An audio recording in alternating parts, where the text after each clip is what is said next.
Welcome everyone back to weekly weather updates, and in today's video we have the latest from the live radar, from the latest UKV, how the precipitation and the temperature over the next 5 days continue to stay very unsettled as we head into November.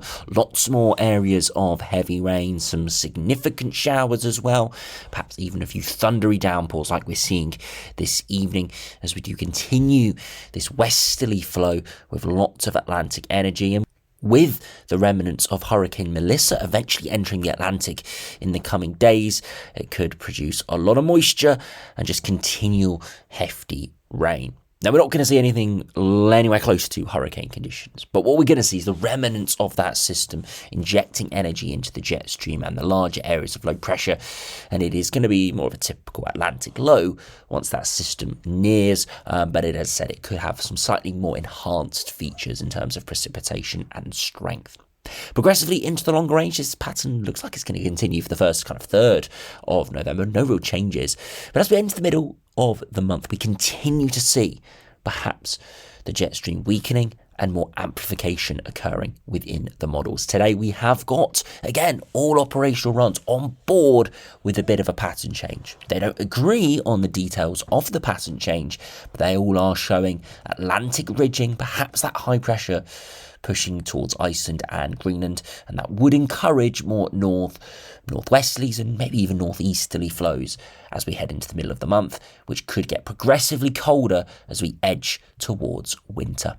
So do remember, if you enjoy videos, which do like and subscribe. Now, if you start on the live radar, of course, it's Halloween as I'm calling this, about 9 p.m, so getting later on, but you can see we have some really hefty showers around at the moment. We've got a few of these hefty, thundery showers across southern England that are moving through.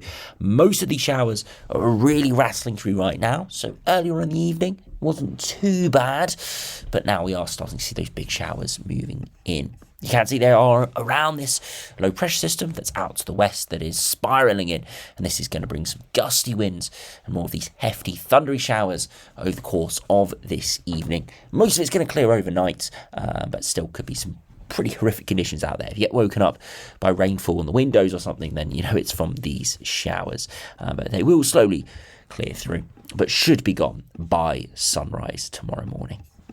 Now you can see relatively mild at the moment with that west to southwesterly wind. That's enhancing those showers, but of course also giving us some relatively mild conditions.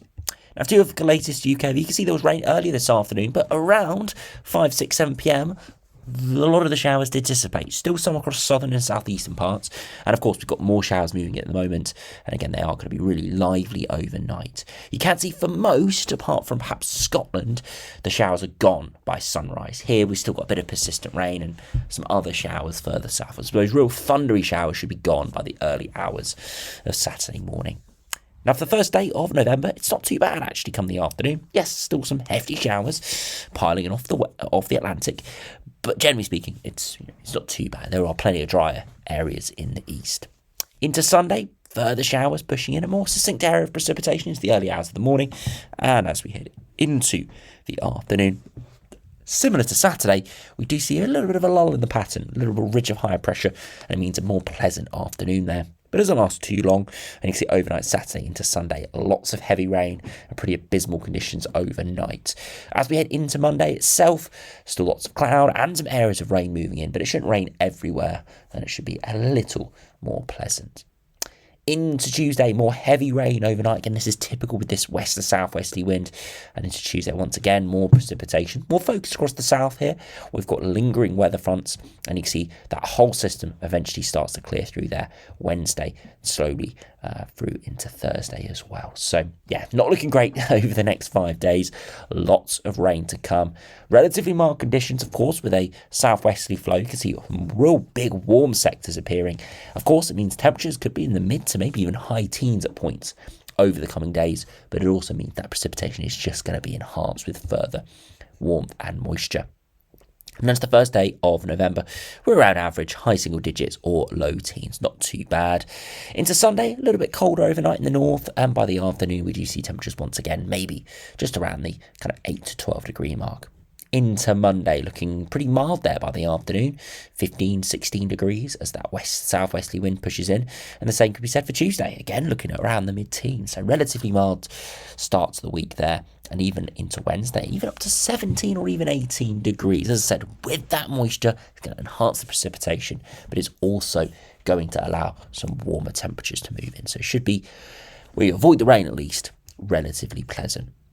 Now, if you look at the latest GFS, you can see strong low pressure out in the Atlantic. You can see ex-Hurricane Melissa moving out into the North Atlantic now, and it gets consumed into the main Atlantic flow, into this big, large area of low pressure, and that arrives into early next week. It just gives us really unsettled conditions. Again, we're not looking at anything too special there, but just looking relatively unsettled as we do progress towards day 10. You can see, though, already a bit of a pattern change. The lows across the Atlantic are nowhere near as strong, none of these blues. And that means that the heights are rising, and we do start to see a bit of high pressure. And look at this, a bit of a ridge developing towards North Atlantic, up towards Iceland, and it allows northerly winds to develop. Now, at this stage, we're not looking at anything too severe. It's nothing too cold, but we start to flirt with Arctic air masses, and generally speaking, we start to turn slightly colder than average, still with some yellows nearby, but plenty more blues there, longer range. So although it's not a hugely cold pattern, it's not a massive cold spell with wintriness or anything, but it would allow temperatures to drop quite far below average. Wintry showers could become quite abundant further northwards, and maybe even for some low-lying areas at times. And then, of course, quite a few overnight frosts as well would be really quite cold in this sort of scenario. If we do zoom in and have a look at those 2-meter temperatures, you can see it's really cold, only 5 to maybe 8 degrees by day, and we'd expect overnight temperatures to be quite cold as well. You can see some milder air does push in here towards the end of the run. But generally speaking, it is quite a cold pattern as we do progress into that longer range sector. Now, if you look at the latest GM, it's very similar. Low pressure continuing to rattle in off the Atlantic. And again, as we progress towards day 10, we do start to see that Atlantic ridge. It's not fully fledged yet. It's still a westerly wind at this point. But if we ran this on another couple of days, you'd expect this ridge to develop towards Greenland, and we'd see a northerly wind. How cold that northerly wind would be would depend on how quickly the air does rush in. Here it could be quite a potent northerly from the looks of this, from very cold air just to the north of Iceland.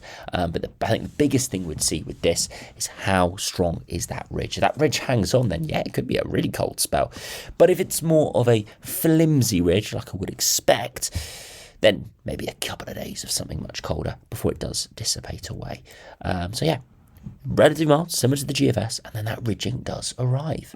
ECMWF is very similar over the next kind of week or so. Lots of Atlantic patterns and quite deep low pressure systems at times. And then again, beyond that, we do see a bit of a northerly flow. This low does take its time to clear, so we don't see a full-fledged northerly wind, but some colder air does push in for a time. And just generally speaking, you can see we've got this Atlantic ridge starting to develop, allowing cooler or colder flows. Again, not a classic cold spell. We're not looking at anything too remarkable, but what we are looking at is a pattern change. Some more block conditions, some colder air flows, that wind predominantly from the north or northwesterly direction instead of the west to southwesterly direction we have at the moment. And we can see that on the latest ensembles. Very up and down over the next week or so, but mostly above average. Longer term, though, creeping closer to average and then eventually a little bit below average. But the noticeable thing I'll take from the GFS ensembles here is the amount of runs that are down to -5 or even lower. There's quite a few. And not only are there quite a few, but there's a substantial increase compared to a couple of days ago where there were almost none, getting much below the 0 degree mark. Now we're seeing perhaps 10, maybe up towards 15 that get close to that -5 position or lower. And if we do just put on the raw 850 HPA temperature, you can see some even getting close to -10. Now that would be very cold and potentially wintry. So that is very interesting indeed. So some cold runs appearing. Again, nothing concrete. We're not looking at anything cold until perhaps, beyond the 10th of November, so a good 10 days plus. But definitely that pattern is starting to increase in the model output. The dew points dropping off longer term, some really cold dew points there indicating very cold air masses, and pressure slowly rising longer term as well, which again is in line with a more blocked and colder pattern. The ECMWF to finish is similar, but perhaps not quite as many cold runs in the longer term, more on board with more of an Atlantic flow at this stage. And you can see, again, plenty of warm and mild conditions, lots of precipitation, and a little bit of a cooler drop-off longer term, but nothing too substantial. So it's still definitely hinting at a bit of a pattern change longer term, with colder airflows definitely looking quite abundant there, especially from the GFS. But at the moment, we've got to contend with the Atlantic autumnal westerlies for the next week to 10 days as we head into a really typical start to November. So thanks for watching, hope you enjoyed, subscribe if you're new, and I'll see you again for another video soon.